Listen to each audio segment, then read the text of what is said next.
It's the Canadian Transplant Games, and the people competing are either organ donors or they're organ recipients. John Dickout is one of them. He's the one wearing the gold medal. You're going to see him in a second. After a heart attack, even the simplest things were too difficult. But a tragedy for an Ontario family changed his life for the better. He was given a new heart after his donor, a young man named Adam Prashaw, drowned in his prime. Now, John and Adam's parents, Rick and Suzanne, are joining us now. So, John, I'll get to your story in a second, and we'll get to that gold medal. But I want to start with Suzanne and Rick and the story of your son. And, you know, in the little bit of time we have, just tell us a bit about Adam and how you lost him. Well, you're asking a parent to brag, so... Go ahead. Just an exceptional kid in one way, in terms of, obviously, the decision around the organ donation, his huge challenges around the epilepsy, and his decision as a transgendered kid to choose who he was. But I remember just this crazy fun kid, you know, normal, most days, with a huge side of mischief and fun and music, and Batman fan, and idolized Carey Price in goal for, you know, played goal for 7 years in the girls hockey in Canada. So that's probably the memory, you know, for me. Just I know a lot of people focus on the amazing courage and strength as part of his story, but to me it's just that everyday kid that I remember. Just so people at home understand, Adam was your son. He was transitioning. He had suffered with epilepsy for many years. He had gone through multiple seizures throughout his childhood. And then very recently you lost him. He lost his life in the bathtub. I understand that he drowned, but he was an organ donor. Tell me about I can't imagine what that's like for a parent to lose their child so young. He was 22. Yeah. Tell us about that time, Suzanne. So, as you said, Adam suffered epilepsy, and he had 2 neurosurgeries. In last November, at his last surgery, we were pretty convinced, and so was the doctor, that they had gotten the worst of his symptoms. And I think he believed he was really doing well and maybe recovered, and was with friends in a hot tub. And they left him just for a few moments, and that's when he drowned. He had his seizure, and he drowned. For us, I mean, it is the worst nightmare of a mother's life. It's the worst thing that could possibly happen. But at the same time, the thought that he will continue, and John is with us today, but he also donated his kidneys and his liver.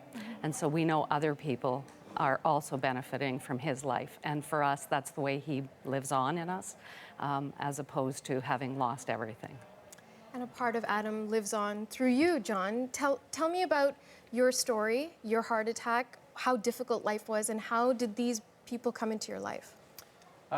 Well, it was 3 very difficult years. It was what I thought was a very mild heart attack. In fact, I didn't know it had happened. My wife and I finished a round of golf before I finally said, okay, let's go to the hospital and check this out. My wife is an ER nurse, and she said I didn't pass her look test. So we went to the hospital to get checked out, and they said, you've had a heart attack, and it was bad. As within the next 2 weeks, I had crashed and flatlined for 6 seconds. I'd had a defibrillator implanted in my chest. Went home 2 weeks later and crashed again. My wife gave me CPR to keep me going until my defibrillator kicked in and got the heart going. And then it was 3 years of when we moved. I was actually living in Manila in the Philippines at the time. We flew back to Canada when I was able enough, and Dr. Heather Ross informed me that the end of the road is going to be a transplant, which was pretty shocking news at the time. And so 3 years of living with some difficulty. I had difficulty washing my hair. Climbing up a flight of stairs was very challenging. It was just too painful, or No, just out of breath and really? Weak. My arms would hurt if I couldn't stir a pot of risotto. just didn't have the energy or the endurance to do anything. And then you get the good news that there's a donor. That would work. I was listed in the end of October or early November of last year, and got the call January 25th at 12:45 in the morning, and rushed to the hospital. And by that afternoon, I had my new heart, and Yeah. And with that new heart came a great deal of gratitude. Oh my gosh. So how did you express that gratitude? Tell us about that. Well, I was very interested in finding out, because I sent an anonymous letter through Trillium, the Gift of Life network, just to it's hard to put into words the gratitude. I know, it's a lot. How did you guys? It Come on, Rick, help us it out. was 3 pages of words and love, and to the brim and over with his enthusiasm, his irrepressible spirit. I mean, it was just jumping off the page. His commitment to live for Adam, who we didn't know yet the name, and it was just such a gift.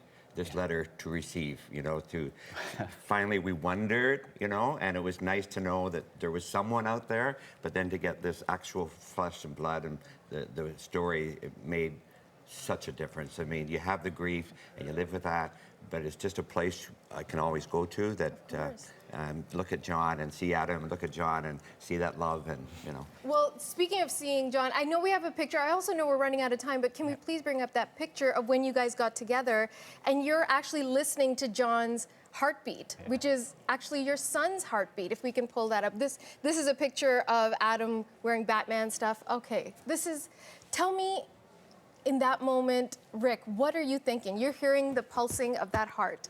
Yeah, there were tears, and it was so strong, so loud and racing.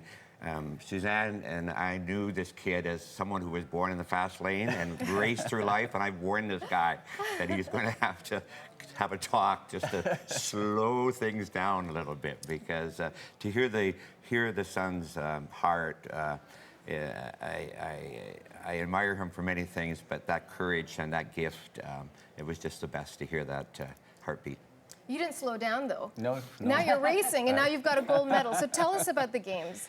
The games are fantastic. It's really a celebration of life and a celebration to honor our donors and donor families.